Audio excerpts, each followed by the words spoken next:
I thought that was maybe as hard and sharp as we could play. Maryland did not play well. I'm sure Buzz is upset, but he is a very competitive guy, and they didn't quit. And I just know that we had to raise our level of physicality because that was a very physical team, and I thought we did. And it started with Jeremy. It was so good to see him. Even when he turned it over a couple times, he blamed himself. That's a big step. He blamed himself, and but he had some incredible assists. I told him that the two to Cohen aren't as good as he thought because you could throw the ball into the rafters and Cohen would dunk it, but they really were incredible plays by both people. And I thought, to shoot 60%, to execute like we did, to out-rebound him by 11, to only have 8 turnovers when he had 4 himself, but 17 points, 17 rebounds. We had a couple other guys with double-doubles right on the cusp of a double-double. I thought one of the young guys that played well was Jordan Scott, came in and gave us some really good minutes at a critical time. So, it was one of those days. I've been on the other side of one of those days, so I appreciate it. That's not as good as we are probably, and it's not definitely as bad as they are. But it was great to win a game that way in front of our former guys, and now I can go upstairs and enjoy a little reunion instead of what I would have done if we wouldn't have won. So questions? Tom, usually when you're up 23 at the half, there's a tendency to relax. Oh, yeah, we've done that a lot. And to not do that and have the second biggest Big Ten margin of victory, what does that mean about this team's maturity? I think growth. I think it means some growth, and the players talked about it at halftime because we had done that 2 or 3 times early in the year, and so they talked about it, and I felt good about that. Then they started setting goals, the defense, and things like that. Sometimes I close my eyes and I say, where is this coming from? But they are attention to detail. They cover a scouting report, and give Doug credit on this. He had them, and I thought did a great job with the ball screen coverage because Coit is a player that can get you 40. And I thought we were on him every time he came off something, and so I thought out of bounds plays, we hold them to 2, that they don't even get it in. I just thought we did a good job, and that goes for my staff, for the players, and nice to have Jackson bounce back after a rough weekend when really he was in foul trouble and he was a little sick, so he bounced back and looked more like the Jackson Kohler that I know. It was nice that Coop, sat here through the wars, didn't leave, didn't go anywhere, and he makes his first 3, and he's probably playing his best basketball of his career. So a lot of basketball left, and here's the one thing I would like to say to all of you. When I walked out and saw the fans, because a cold day, I figured a lot of empty seats, right? And I didn't see one. It's just incredible, what our people do and tickets and what our fans do is special. But I really felt good that we are where we are. But there's a realistic approach now. So don't get carried away. I mean, the butt of our schedule's coming up. It gets tougher now. We're going to play a lot of the top 3 teams, 4 teams. We're going to play them. So we still got a lot of basketball left. But it's good to go into Rutgers, go on the road again, feeling good. I don't think feeling cocky. I think our players, with the maturity of those 4 guys and the age of the coach, I think we're all a little more mature than I was years ago. So I'm approaching it in a sound way, and hopefully it will continue to grow. Tom, kind of staying with that, I heard a great question the other day in practice. Wasn't sure who posed it, but they said, how do you feel about going from being the hunter to the hunted? And you said you would kind of think about that. I'm just curious how that plays into today. Well, I personally like being the hunted, because that means you're somebody. And you should be, if you're at Michigan State, always hunted. But, we've got a kind of funny team. It's not one that is as imposing as some that I've had, and which is almost more rewarding in a lot of ways. And I think our fans kind of appreciate it as who we are. You know, I'm sure our new football coach appreciates what we are. I know Adam went through a tough time. I watched Robin, you know, have a big lead, and they went through a tough time, found ways to win. I mean, that's kind of who we are here, and I'd rather be the hunted. But I don't always know if players can handle it, media can handle it, fans can handle it, parents can handle it.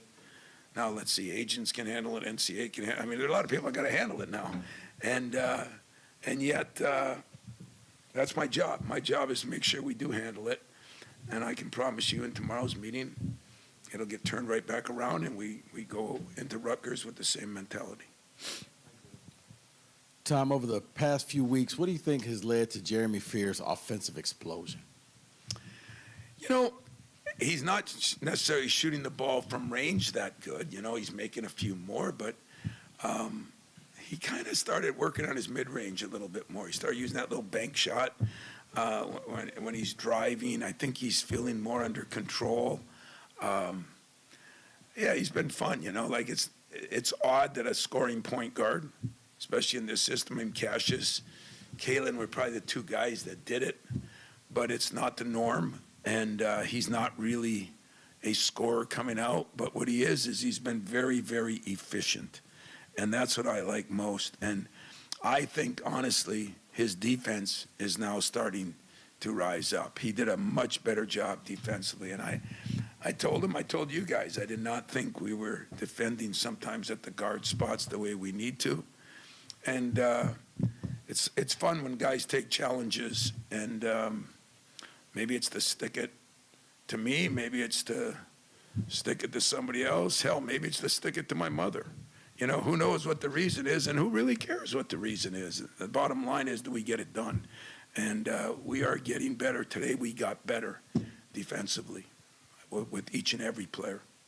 Tom, there's been a few times we've talked to you after games where maybe you wanted more from your starting group and some of your veterans, core captain-type guys, but I think your starters today combined for 63 points, and it seemed like they showed some of that toughness that you talked about earlier. What did you make of their performance there?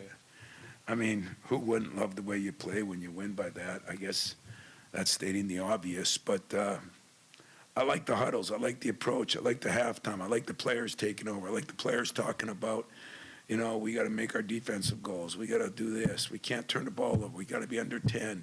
You know, players start coaching the team. It's a better team. And so I think, you know, Jeremy's doing that a little more. Cohen, for a quiet guy, has really stepped up in that. Coop's always been good, and those guys kind of hold each other accountable now.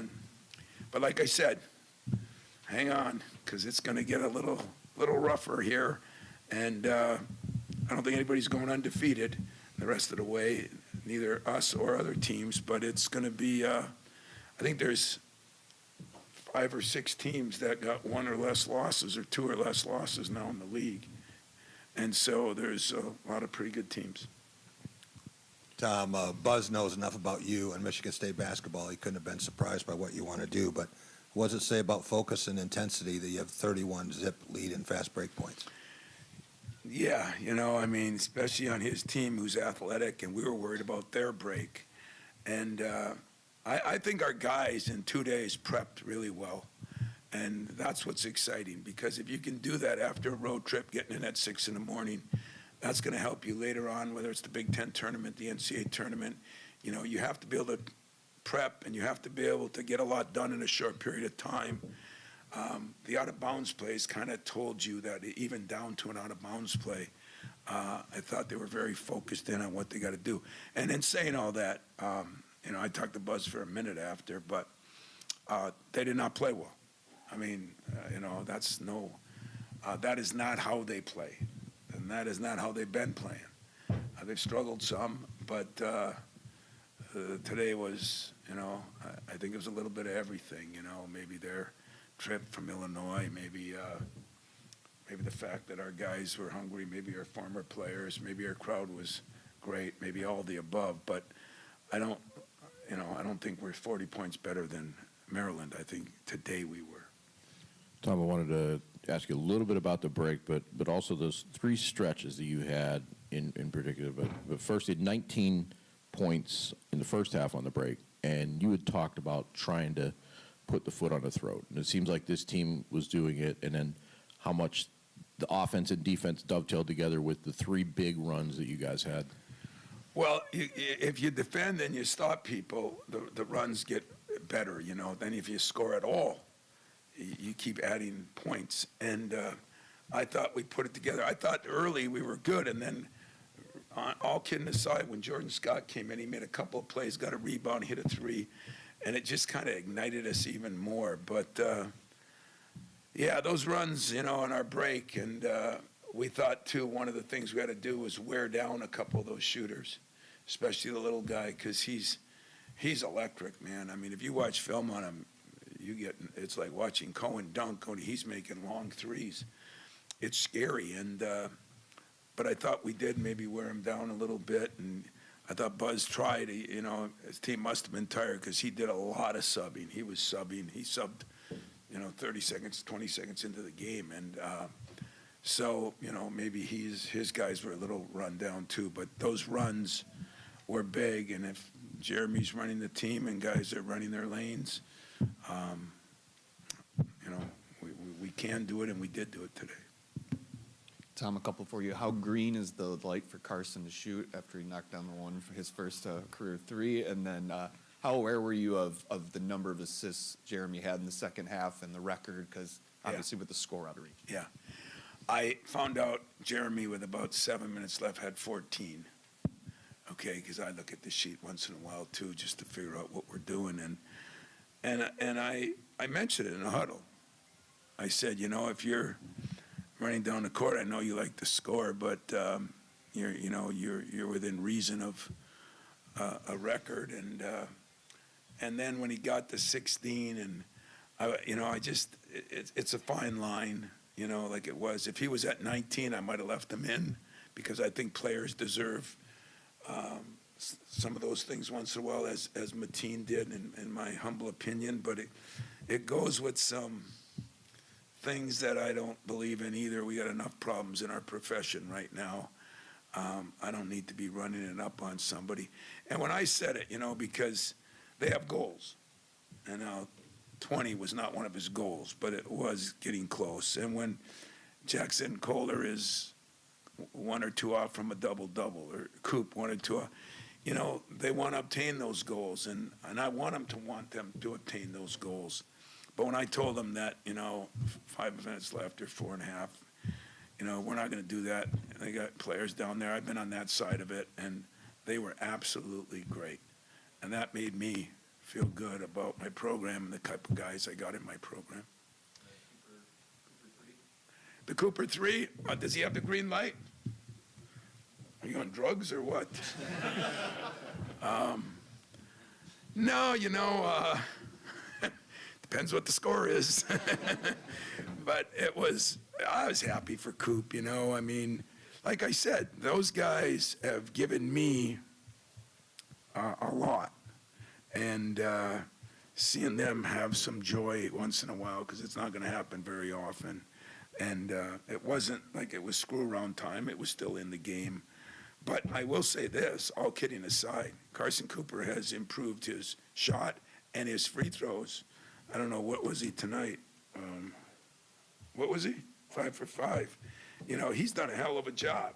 So, you know, if he wants to negotiate with me and say that he'll cover the ball screens and get 10 rebounds if I let him shoot a 3 or so, maybe we can negotiate that. Nowadays, everything's negotiable. Tom, I talk about today's cohesion. Only a few players weren't able to get a bucket today. Looked like everything was really clicking on offense. Yeah, I was mad at Nick because I wanted him to take that shot on the side, and then one of the twins had that one down low. But you know, it's great. It reminds me of when my son played. You know, there's nothing better than the players that understand what those scout team guys do for you, and when they are the biggest fans, that's a special thing. That means no insult to the 15,000. But when the players on the bench are pulling for guys to score, that's a special feeling. So I was really proud of them. I mean, and you know, the other guy that I know you guys, some people question, but it ain't because of his dad. Denim Mojic did a hell of a job. He made some great passes. He guarded the hell out of his guy. And we're just getting better because we are getting some continuity. My two guards made some progress. They're going to keep making some progress. You know, I really believe that.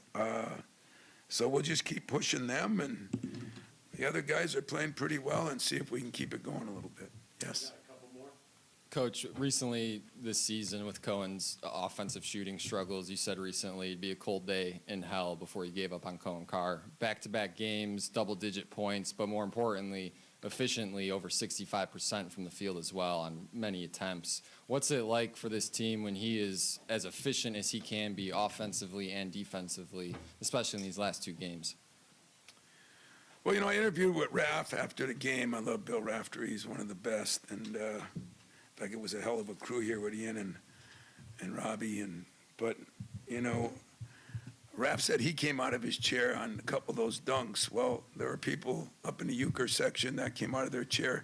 Cohen can bring something that very few people, I mean, everybody loves a long three, but those two dunks, when the first one I go, whoa, the second one I went, whoa, you know, even myself, and I see him every day. But I love the fact that I'm mad at him about the free throws, because like I said, he works so hard on them. And it's got to be a little bit mental. But you didn't see me tell him not to shoot a three or whatever, you know. I love the kid. He's grown so much. He's grown as a leader. He works his tail off. He's working on the things he's not as good at. He's getting better at the things that he wasn't as good at. You know, he's the most polite, most honest, most regular guy. That's it. That's the last good things I'm saying. Now we got another game coming up about him, but if I give my right arm to have more Cohen Carrs. Coach, you mentioned Cooper just sticking with it with this program and himself. Obviously, his senior year seems to be getting better and better. How much can you point to him in this day and age of like the transfer portal, where you have younger guys who might not be happy or want more in their role, might look elsewhere, to kind of point to him as like sticking around in this program, you can become a Carson Cooper? You know, the only thing I said wrong on that, because, and I mean it, he's great. But try to remember that my old boss, Judd Heathcote, once told me that a good deal is a good deal for you and a good deal for me, you know, and he stuck with us. But there were a couple of years I stuck with him more than he stuck with us. And that's what relationships are all about in this screwed up transactional world that they're trying to live. And it's been interesting if you watch the media, the social media, which I don't do, but I have people that tell me there's a lot of things moving right now. There's a lot of people questioning a lot of things. So I appreciate that my guys hung tight. I'll be able to tell other people that. And I appreciate that I hang tight with my guys. The question will be, will other people? And I don't know that, and I really don't care. I'm going to keep coaching the way I'm coaching. I'm going to keep pushing them. I'm going to keep telling them. I'm, you know, I am disgusted with what's going on, and I think a lot more people are starting to get that way. But I don't want to. I will not beg a guy to stay here. That's a promise. I mean, you got to want to be here. And you got to realize that it is a privilege to be here. And I got 100 and some former guys out there that know it's a damn privilege to be here. And it's not because of me. It's because of we. It's because of this whole place. It's because of what happened at Washington. It's because of what happened at Oregon. It's because of our people. And, you know, everybody loves a winner. But there was a time I didn't win here, and people still supported me. So I'm lucky to have Coop. In an arrogant way, Coop's lucky to have me, us, and that's the way I'll stay with. Last one. Coach, yeah, I know you already been asked about Carson a couple times today. I got one more here. Yeah, So good. what I could find is growth as a scorer. Last time they scored a 3 in a regular season game was the first week of December back in 2021. He's now had 12 double-figure games this season. That's triple what he had his first 3 years. Can you talk about the vitalness of his growth as a scorer to the team, stepping up this year, and the work he's put in behind the scenes? Yeah, and the best part about Coop is the scoring is great, but it's his defense that makes him special and his rebounding. And rebounding has a stat, scoring has a stat. Defense usually doesn't have a stat. How he's up on those ball screens and he's helping Jeremy, how he's doing this for Cohen. Coop is one of my smarter guys. Academically, he's one of my smartest guys basketball-wise. And so he's been, he's just grown. I mean, the shame of it is Coop's 21 years old. We got freshmen now 21 years old. The stupid coach should have redshirted him his first year, but I actually played him and needed him. But you think about it, Coop's, like I said, his best basketball is ahead of him, and I'm happy for him, proud of him. Got hurt a little bit. It looked like it was a serious ankle sprain. He says, I'll be back out in a minute. Just give me a minute. Take your time, I mean, guys want to play. So all in all, I'll close it by saying that was one of our best performances in years. But I don't think Maryland was at its best.